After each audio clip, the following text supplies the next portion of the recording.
Hello and good evening, everybody. You are back with the crew, and it is evening, and it's been crazy. And I am so sorry that I did not make a Wednesday video. A guy was sort of like up to knee deep in some kind of muck. Muck is what I'm going to call it. I'm just going to paint the picture real quick. Sewer septic tank issue that might or maybe backed up or yeah, it's good fun. Builds character. So let's get into what this video is about. I've been sitting back, I listened to a few videos. I listened to more videos this week than I've listened to in a long time because I was said, digging and in the muck. What a week. What an absolute week of just unbelievable opportunities coming our way. 6-8 years ago when I got into crypto, I had these visions of governments and states and agencies and groups of people really getting into crypto and seeing it the way we see it and seeing it for what it's worth to mankind.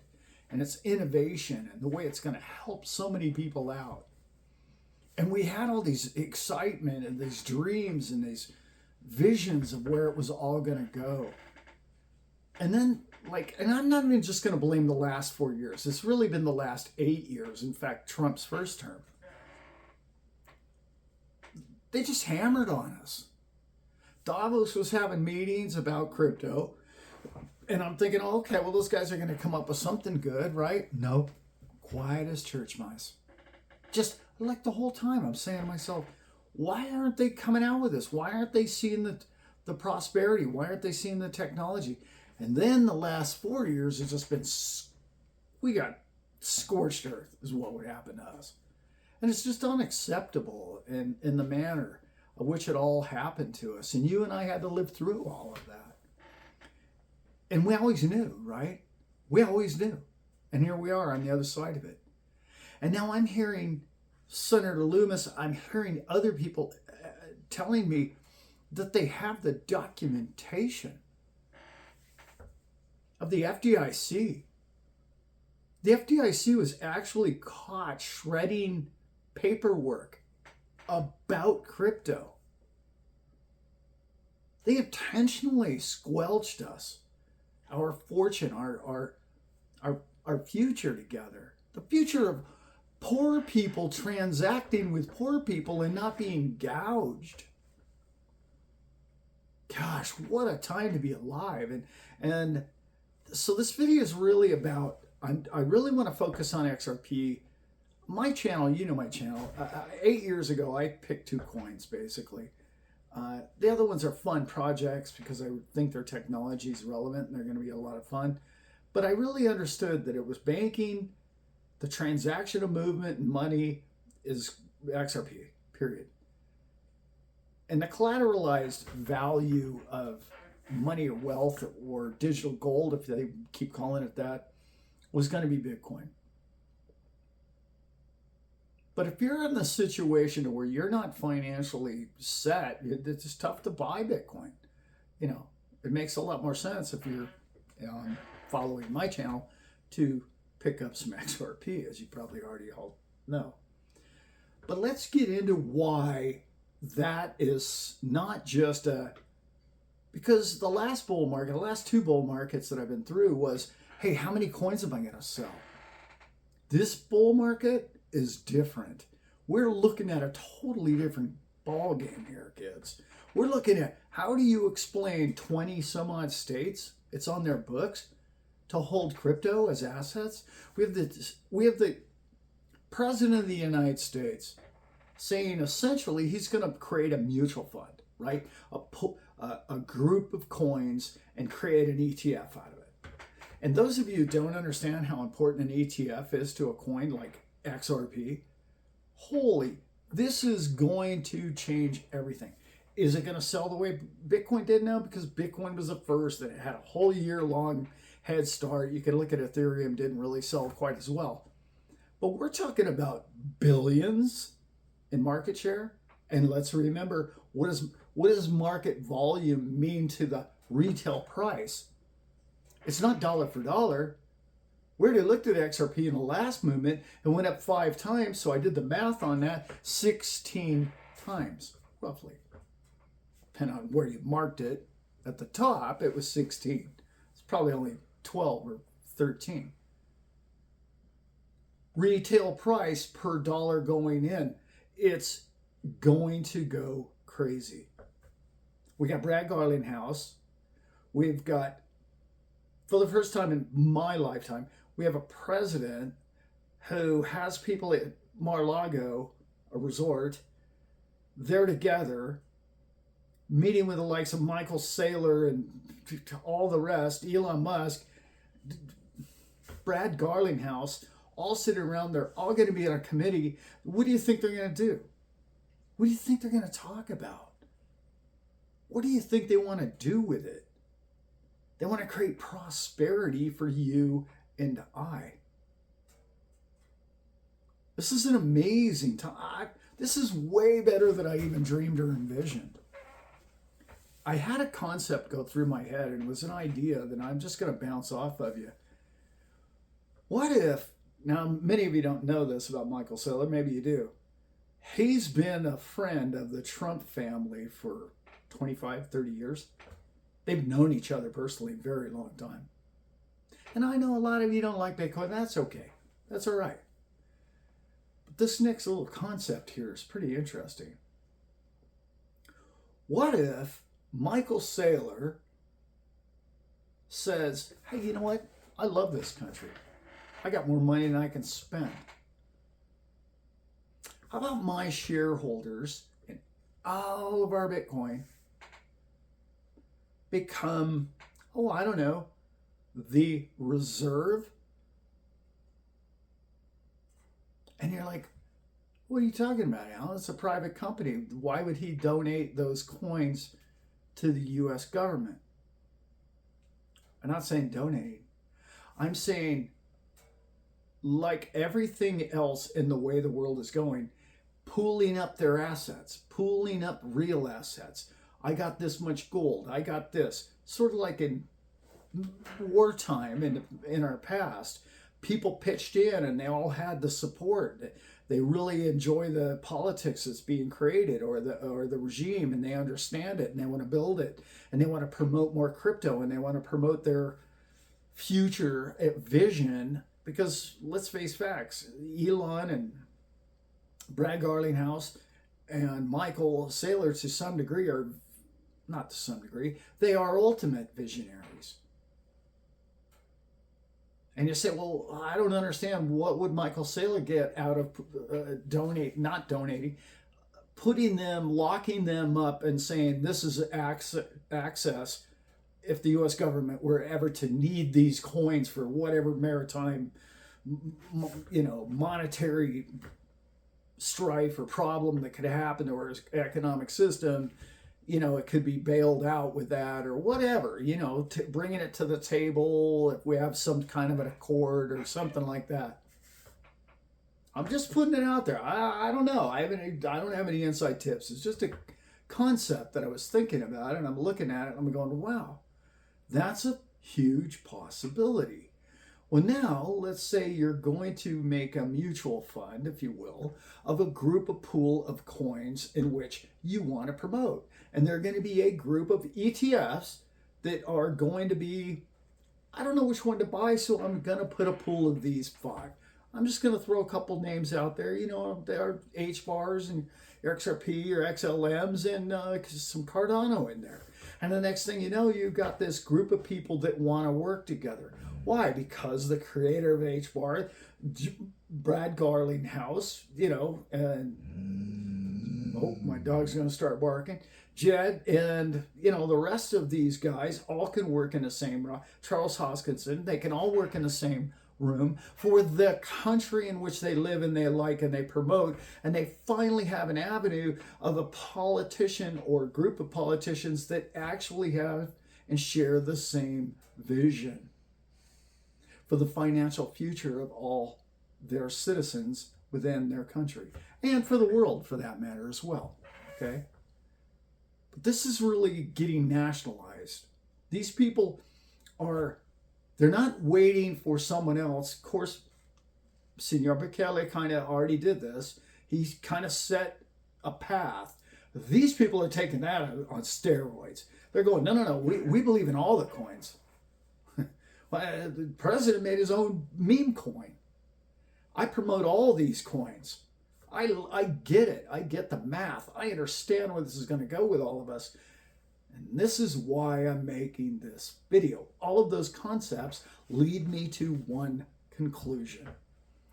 That is, it's not like the previous bull markets. Is it a super cycle? Probably. Is it a situation where you should make profit and sell your coins one day? Nope. It's the opposite of that.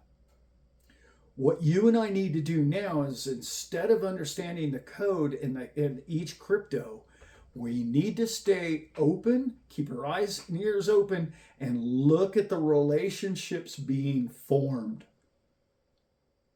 Cardano does so many great things that XRP doesn't do, such as smart contracts. And I know it's coming, but why not just rely on your neighbor? And now Cardano's working with Bitcoin. And now they're doing transactions instantly all over the world. Cardano did 1 million transactions in a second. This is going to be a partnership, and you need that. I know, even if your bag is just XRP coins, good for you, you're going to crush it. We're going to crush it. Mine's pretty top heavy with that one as well. What I'm trying to paint this picture of the concept of the business opportunity banking angle going forward. You and I don't even understand. We've researched everything that XRP has planned and the banking system and how it's going to transact. And ISO on March 10th, that whole thing launches. The Fed coin and all the rest of it. All of that's going to happen. We got all that. I'm talking next level business partnerships now. I'm talking about, get this concept, if you will. Let's say if Facebook got with Google and got with Amazon and created a team. That's the kind of collaboration I'm talking about. Think about that. Think about running on, operating system of Cardano, all transactions done through XRP, and the value state or collateralization of all assets being duplicated by Bitcoin. But the transactional value from point A to point B is duplicated by all XRP. Think of the relationships that you create. And it's not one company. It's not just Mark Zuckerberg thriving or Jeff Bezos. It's a team of people who are all from one like-minded vision for the betterment of all. And they're already all multi-hundred millionaires, if not billionaires. They're not out to try and get rich now. They're trying to get the system rocking. And they're trying to work together with everybody for the betterment of a nation at this point, but eventually the betterment of the world. That's what I see happening right now. And I know we're going to throw a lot of people under the bus. Even Elizabeth Warren's flipped. How about that? I mean, better late than never. Maybe something hit her in the head. Who knows? I'm not about vengeance, and I'm not about revenge. I'm not into that whole scene. You know what I'm really into? Okay. All right. I hear you. Stay out of her way. Just go hide somewhere. Do what you got to do to take care of you. Don't get in our way. Because what's coming is going to blow people's minds. See, when I referred to Davos, I was talking about these people have a vision for the future. Done. That's gone. We're not doing that green thing. We're not, and I'm not against green at all. Trust me, I'm not. It's not my point. What I'm saying is, we're not doing your globalist, ram your ideas about perverted, most of it in a lot of ways, and we got to eliminate half the people on the planet angle. A bunch of freaks. Anyway, what I'm talking about is we're going to do what's going to be best for the whole.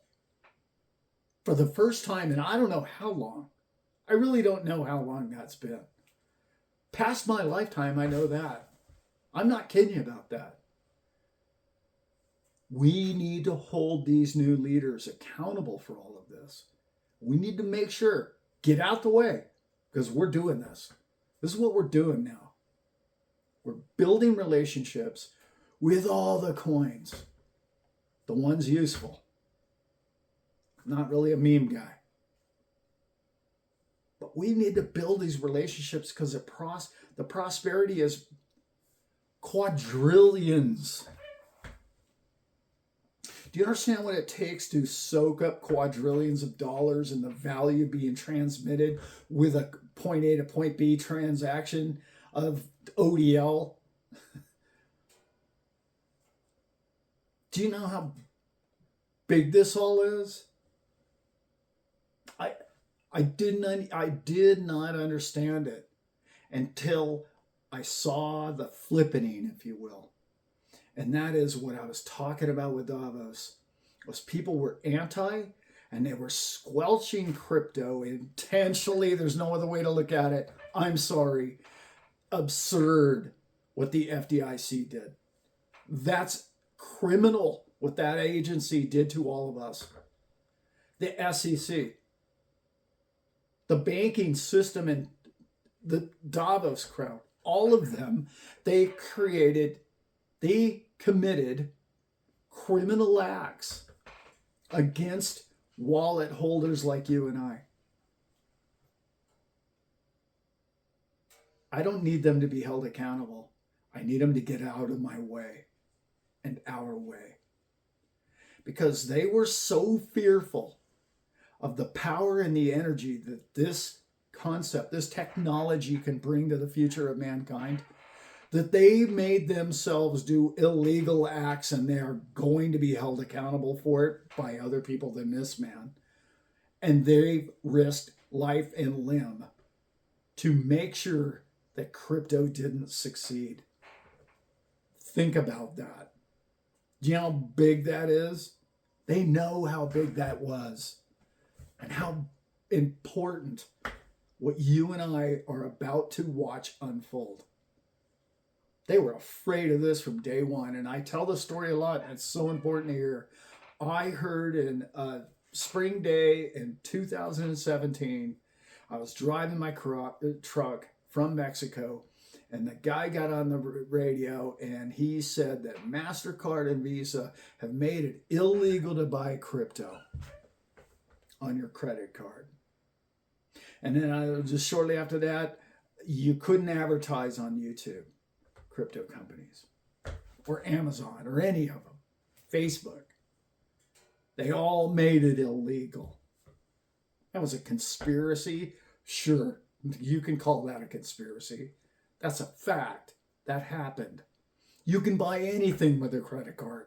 Why can't you buy something risky? Oh, I can buy chips in Vegas? I can't buy crypto. It's too risky. All those lies, all that money laundering, all of that is gone.